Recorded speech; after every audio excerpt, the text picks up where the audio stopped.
Welcome back to the historic Fox Theater in downtown Detroit and the Republican presidential debate. Let's get right back to the questions. Mr. Trump, one of the things people love about you is they believe you tell it like it is. But time and time again in this campaign, you have actually told the voters one thing only to reverse yourself within weeks or even sometimes days. We've teed up just 3 examples in a videotape similar to those we used with Senator Rubio and Senator Cruz in the last debate. The first is on whether the war in Afghanistan was a mistake. Watch.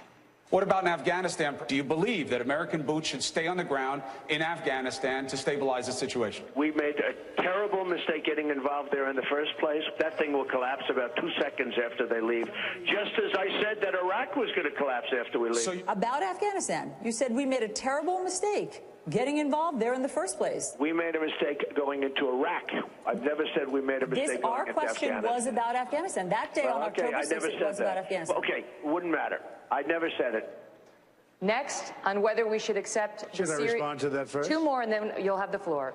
Next, on whether we should accept the Syrian refugees.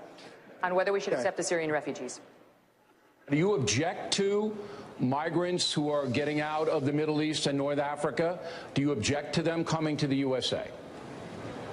I hate the concept of it, but on a humanitarian basis with what's happening, you have to. It's living in hell in Syria. There's no question about it. They're living in hell. Are you saying absolutely people from Syria, the Middle East, should we allow any of them into this country? Look, from a humanitarian standpoint, I'd love to help, but we have our own problems. We have so many problems that we have to solve. Most recently, on whether President George W. Bush lied to get us into the Iraq War. They lied. Okay. They said there were weapons of mass destruction. There were none, and they knew there were none. I don't know if he lied or not. He could have lied. Maybe he did, maybe he didn't. I guess you'd have to ask him. And there are many other examples. So how is any of this telling it like it is? Well, on Afghanistan, I did mean Iraq. I think you have to stay in Afghanistan for a while because of the fact that you're right next to Pakistan, which has nuclear weapons, and we have to protect that. Nuclear weapons change the game. And I was always against going into Iraq. In fact, believe me, I was always against it. There were some cases where I sort of, in one interview with a great friend of mine, and yours, Howard Stern, said that I said very meekly, long before we went in, I said very meekly, well, maybe, I don't know. By the time it got to that point, I was always against Iraq. But Afghanistan, I felt, and in that one, if you notice, I corrected it the second day. Okay? Second question? There are sevevel examples, Mr. Trump. We went through the Afghanistan being a mistake. Right. Within one day, you reversed yourself on Syrian refugees. Let me explain that. You're right. Let me explain. First time the question had been put to me, it was very early on. The migration had just started, and I had heard that the number was a very, very small number. By the second day, 2 or 3 days later, I heard the number was going to be thousands and thousands of people. You know, when they originally heard about it, they were talking about bringing very, very small numbers in. And I said, begrudgingly, well, I guess maybe that's okay. It was not like, let's bring them in. Because I think we should build a safe zone.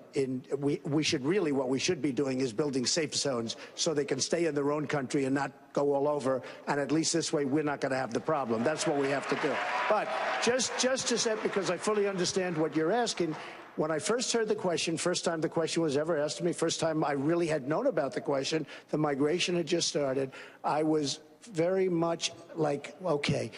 By the time I went back and studied it, and they were talking about bringing thousands and thousands, I changed my tune. And I don't think there's anything wrong with that. But the point I'm going for is you change your tune on so many things, and that has some people saying, what is his core? Megyn, I have a very strong core. I have a very strong core. But I've never seen a successful person who wasn't flexible, who didn't have a certain degree of flexibility. You have to have a certain degree of flexibility. You can't, for instance, let's say on the second question, you can't say it's okay, and then you find out it's not okay, and you don't want to do anything. You have to be flexible because you learn. I mean, before I knew, the question was asked by Bill, and the next day or the couple of days later, the question was asked by I was asked by a number of people, actually. I was asked by Sean, but I was asked by a number of people. But by that time, the number had increased significantly. Sean was the next day after Bill. The next day. But I had learned. I mean, nobody had ever asked me the question. This was brand new. And I really mean it. You have to show a degree of flexibility. If you're going to be one way and you think it's wrong, does that mean the rest of your life you have to go in the wrong direction because you don't want to change? Megan, but I think there's a Megan, Go ahead, Governor.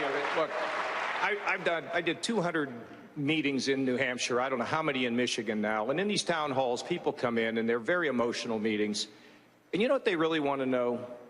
If somebody tells them something, can they believe it?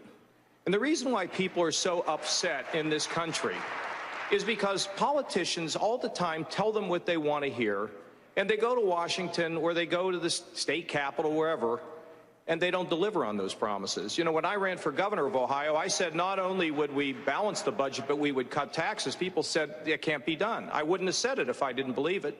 We cut taxes in Ohio more than any governor in the country, and $5 billion worth of tax cuts.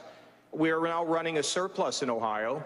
But you see, what's getting in the hearts and souls of people is they want change, and they keep putting outsiders in to bring about the change. Then the change doesn't come. Then they put more outsiders in because we're putting people in that don't understand compromise, they don't understand policy, and people are getting more and more frustrated with the system, which is why we must pick somebody that has a record of achievement, not just talk, not just talk, but a record of achievement. That's how we'll restore credibility. This is not just about flexibility. Go ahead, There's a difference between flexibility and telling people whatever you think you need to say to get them to do what you want them to do. Right. And that's what Donald has done throughout his career. Right. Well, he did. That's why Trump University is so relevant here. I saw this video last week where he's sitting in front of a camera saying, we're going to hire the best people, and I'm going to handpick them, and they're going to be handpicked instructors, the best instructors in the world. One of them, by the way, was the manager at a Buffalo Wild Wing. And that's who they hired to do this. And people borrowed money, and they signed up for this fake university. And these people owe all of us money now, and they got nothing in return for it. But you were willing to say whatever you had to say to get them to give you their money. Go ahead, and we're not going to do that to our We'll find out when we have the trial. By the way, just so you understand, this is a case I could have settled very easily, but I don't settle cases very easily when I'm right. 98% approval rating. We have an A from the Better Business Bureau. We have a 98% approval rating of people that took the course. We have an A from the Better Business Bureau, and people like it. Now, he's saying they didn't learn. We have many, many people that will be witnesses. Again, I don't settle cases. I don't do it because that's why I don't get sued very often, because I don't settle, unlike a lot of other people.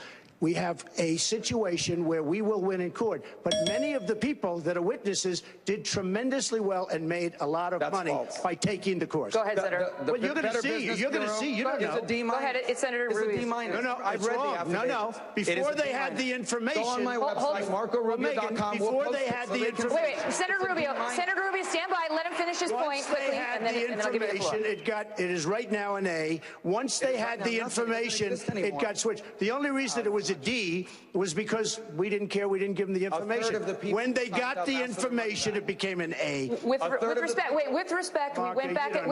we went back and looked at this. Yes. The rating from the Better Business Bureau was a D-. That's the last publicly available rating in 2010, and it was a result of the number of complaints they had received. But it was elevated to an A. That's never been publicly released. Elevated to an A. I could give it to you. I will give it to you. Let's just bring the viewers up to speed. Let's just bring the viewers up to speed. It was elevated to an A. Let me just set the record, and then you guys can have at it. There was Trump University, which was a business that you started, and it was marketed to many people, and now there is a class action of over 5,000 plaintiffs against you, Mr. Trump. Right. And it involves veterans, and it involves teachers, and it involves so-called little guys, working class and lower working class and middle class, who say that they were fleeced, who say it was a scam. The class has been certified, and in that case, you countersued the lead plaintiff, alleging that you were being defamed. That case was thrown out against her. The lead plaintiff is now getting out of the case because it's so bad for her. But what happened was... Excuse me. The lead plaintiff signed a letter saying how great it was and is on tape saying how great it was. Okay, but stand by. But what happened in that case was You countersued her. The court threw out your countersuit and made you pay almost $800,000 in legal fees of hers. And you made this same argument about 98% of the people being happy with Trump University. And that woman in particular signing a survey saying she liked it while someone was standing over her shoulder. And this is what trying to get out of the case now because her case doesn't hold up. This is what the Court of Appeals found. They said that the plaintiffs against you are like the Madoff victims. Oh, this is what the Court of Appeals said. Give me a break. They found that victims of con artists often sing the praises of their victimizers until they realize they have been fleeced. You know what? Let's see what happens in court. This is a civil case, very easy to have settled, could settle it now. Very easy to